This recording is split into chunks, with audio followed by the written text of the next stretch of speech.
Ngiyabingelela mbukelo khona ekhaya. Uma ucala kufika lapha kule channel ngicela usubscribe bese uyacomment. Utshele nabanye ukuthi nayi channel kaDokotela Mthandazi. Insizwa nje ke engathi inazo izifundiso ake silandele sibuze ngene siphumelele phambili. uNkulunkulu namandla nabaphansi nabo banawo amandla bayaphumelisana kakhulu. Futhi asikholwa ukuba into siyazi ukuthi bakhona. Umbukelo khona ekhaya. Cela ukuthi sihlonipheni amasiko. Amasiko amgcoko. Imvelaphi yethu imgcoko. Iyona futhi iyosiphumelelisa. Kunomuntu othi nawumbuka la kuma channels umthande umjabulele. Even nemfundiso zakhe zichaze zikuthinte ngaphakathi. Ngokwesintu umsonzo wesintu obungashuthwa. Indlela engibone ngayo indlela engikhule ngayo. Bengaka sengibona inyanga nje indala yasendulo eshuthiwe. But ngokuthi njengamanje sisenza nalabo abasekudeni abafisa ukuthola ulwazi labangazi bangalifuna khona kanjani because kunabantu uthi nawuthi uyambheka uthi ubona abantu yasibani ngingamphupha andibane ngingathanda ukuthi ngithinte nesakha isandla. Ningibone ngishuthele emanzini akusi umdlalo oshuthele emanzini andikuyi risk mara ngeke ngikhule ngicala ngicele ngithandaze ngoba hayi ngoba ngisuke ngene emanzini ngisuke ngifuna ukubukisa yini ngiyanikhomba ukuthi kukhona umuntu onesibindi sekungena emanzini aphuma aphila ngaphandle kweinkinga. Amanzi ayingozi but kukhona bangena kuyiza amanzi ayingozi. Niyazi ukuthi uma kungenza kuthiwa umuntu uhambele emfuleni wathathwa ilesilwane ngoba abanye bachaza ukuthi bayibampopole ngemshini bambone ukuthi ukhona.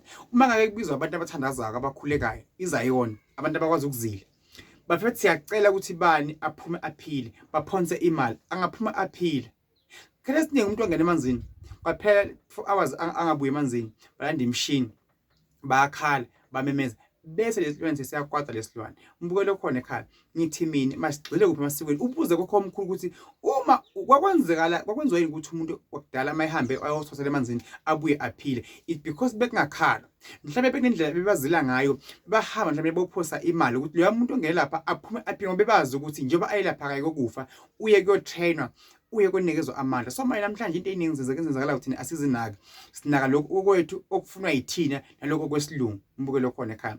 So ngithi mina masithandaze sicela uNkulunkulu nabaphansi basekho emhlabeni basikhanyisele sibiyeni kubani ku grade 1 emasikweni akudala sibiyele kuwo sizophumela futhi sizophila into zethu zizawukhanya njengami nje isinto ngiyasithanda mara ngisithanda kakhulu kubeni ngingenele umsenzwane wekulapha. Abantu abaningi manje ophethe ikhanda usefuna ukulapha ngamehlo usefuna ukulapha ekumele kubona udoctor usefuna ukulapha ucabane nendoda yakhe une stress sekumele alapha waphupha ugabe ubuhlalo wavusa nobugaba waphahlela so yalapha no akhambe nje lo mbukelo khona ngendlela engibona ngayo but ngeke ngikwazi ukuthi umuntu simjudge because kwethiwa umfankosi usho nje ngoba yena sewewela usengilapha endabuko kufanele kube nguye kuphela uye ufuna ukudla imali kuphela kanje no angisho njalo ngisho ukuthi abaningi nezisa ngoma siye kothwasa masibuya first sikhandele imali esithwase ngayo yakheke leyo mali leyo sakhumuzi livuka ekhaya phambili.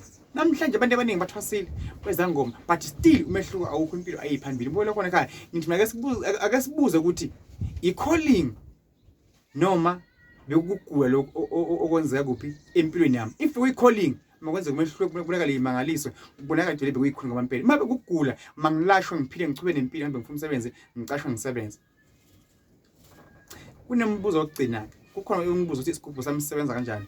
Mbukelo khona ekhaya isigubhu mina angisakhi mina ngumthandazi ngisayona umuthi ngiyawusebenzisa ngiyawudla futhi isiwasho ngiyasebenzisa ngingena kakhulu impophomeni ngena kakhulu emanzini into engikwakhala yona ebusiness eyemarket nakhona into yenzakho into eyinhlanhla kuvika into zakho kakhulu mhlawumbe ini mina isithuba but nawe uthi umoya ongcwele lo muntu nje bafuna isigubhu lo sakhe kanje ngizosakha angifana nalabo bendabuko abanye bathi nikubuza 10,000 8,000 20,000 because mina akusiyo isiphiwo sami leso angikwazi ukwenza lokho uthi ngathi ngithona igubhu enginazo mhlawumbe lapha esikoleni sami mhlawumbe ngalaphela khona ezo50 igubhu noma ezo10 ngifuna abantu abanemali engaka bazoyithenga no akhambe nje lokhu mina mfowethu wena ongibuzile ngamagama chaza ukuthi isigubhu baba ngisakha uma sesichumene thina sekushiwo kumina kuthiwa lo muntu okhuluma nathi ufuna isigubhu makhele kanje singazakha isigubhu mfowethu ngeke ngikwazi ukuthi ngibeke isigubhu sikhona simali engaka but noma sesifuneka siyakhiwa sibekwe phambi kwami. Inkosi mbuse yabula abakhona makha angazi mangikhulumeka manje kukhona ngikhulumeka bekhona